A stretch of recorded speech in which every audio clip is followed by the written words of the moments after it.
Bonjour Jacques Lecomte. Bonjour. Est-ce que vous pouvez nous parler un petit peu de vous? Vous êtes spécialiste à IoT. Comment on devient spécialiste à IoT?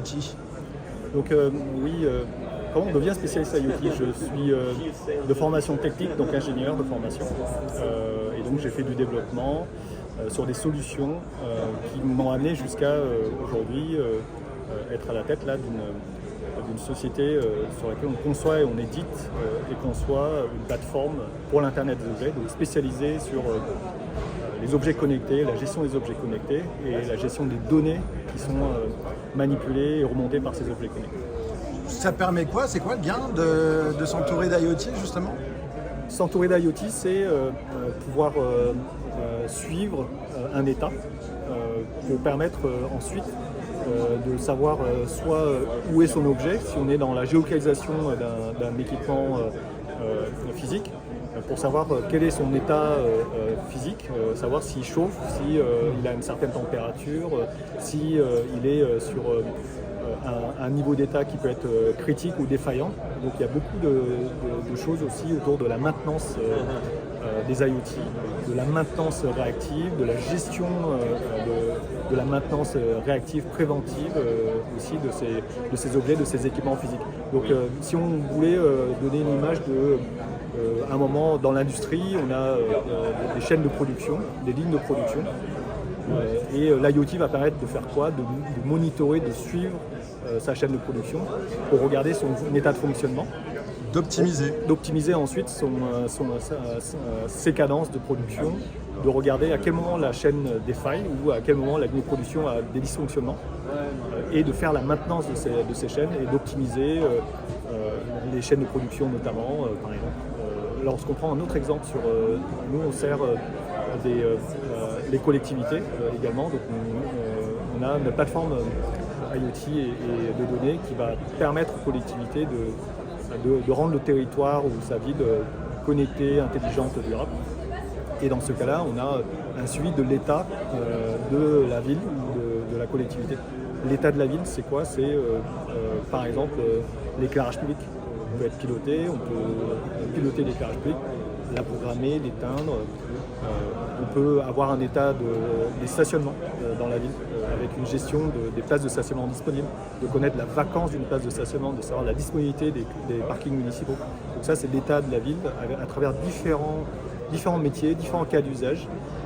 Et ça touche la consommation énergétique, ça touche la gestion des déchets, etc. Et donc voilà, on est dans une plateforme aujourd'hui qui va permettre de connecter, piloter, suivre pour optimiser ses ressources, pour optimiser sa consommation d'énergie, pour optimiser ses places de stationnement, pour optimiser de manière plus globale ses équipements connectés. Du coup, quels sont vos clients? On a aujourd'hui des clients qui peuvent être soit des clients publics, donc des collectivités, des syndicats, des agglomérations, des communes, et de l'autre côté des clients industriels, B2B, industrie 4.0, transport et logistique, également des clients sur la santé, donc santé connectée qui est une de nos verticales. Tout à l'heure j'ai vu une carte, on n'est plus dans la Smart Cities, on est dans la Smart Country. J'ai vu une carte de France avec justement les données qui ressortaient, c'est un peu ça? Oui, c'est pourquoi est-ce que c'est intéressant d'avoir une visualisation avec une vue cartographique. Ça donne une vision très globale, donc on est bien sur savoir où sont ces objets, où sont ces actifs, où sont ces équipements, et c'est pour ça qu'on utilise souvent une vue cartographique.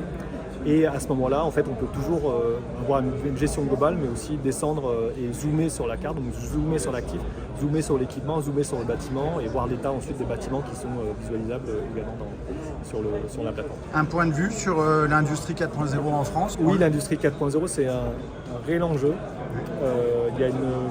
C'est très hétérogène. On va retrouver de beaux projets, de grands projets, et en même temps, on va également retrouver des POC, donc des preuves de concept, donc des prototypes, des tests sur est-ce que ça apporte quelque chose, est-ce que les technologies de l'IoT permettent à un moment d'optimiser, de piloter sa chaîne de production, ses lignes de production, de mieux gérer sa maintenance réactive, de mettre en place même de la maintenance prédictive, etc. Pour les Smart Cities, il y a des villes en France qu'on peut qualifier de Smart Cities d'ores et déjà? Oui, bien sûr, bien sûr. On a, pour les projets qui sont menés, on peut en citer. Il y a des villes aujourd'hui qui sont déployées, connectées, intelligentes, avec des projets qui sont déjà en production. Pour en citer quelques-uns, on peut citer l'agglomération d'Alès, qui est une collectivité qui a mis en œuvre un projet pour la gestion de la qualité de l'air dans les écoles, par exemple. On peut citer À Rennes, je crois, non?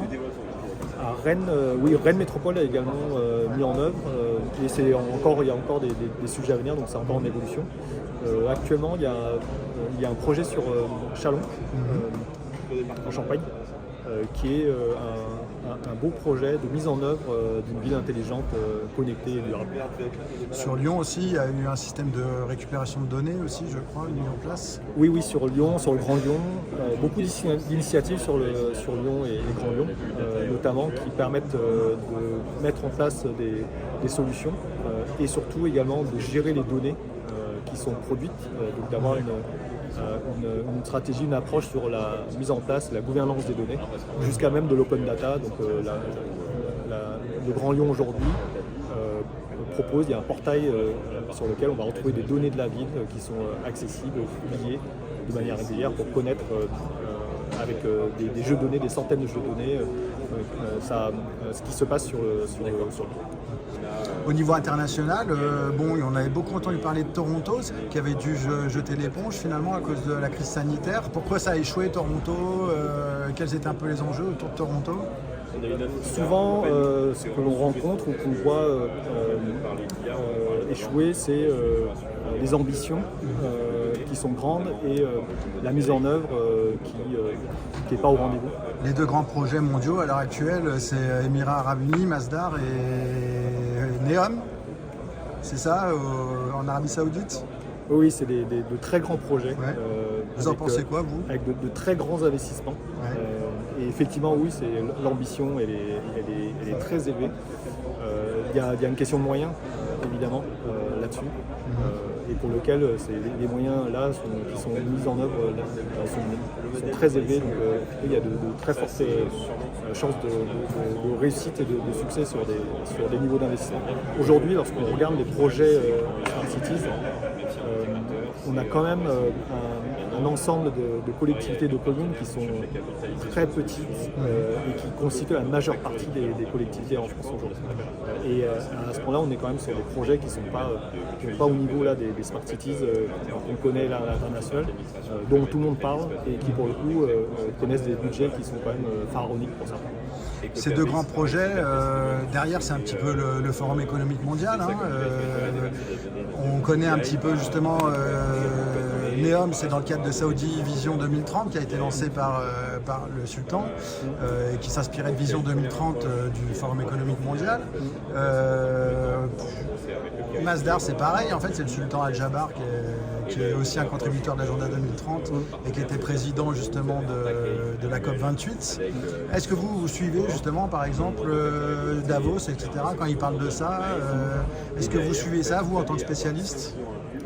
Oui, de loin, en sachant que lorsque les sujets sont menés, il y a quand même une combinaison entre l'aménagement, la politique d'aménagement territorial, donc la politique de développement territorial, et ensuite une approche et une stratégie plus technologique sur comment est-ce que cette politique territoriale elle s'agrémente de technologies pour gérer, connecter, piloter, gouverner les données, visualiser, etc. Et donc moi ce qui m'intéresse c'est surtout la partie gestion des données, la partie technologique de ça. Et oui, je suis. Merci beaucoup. Merci à vous.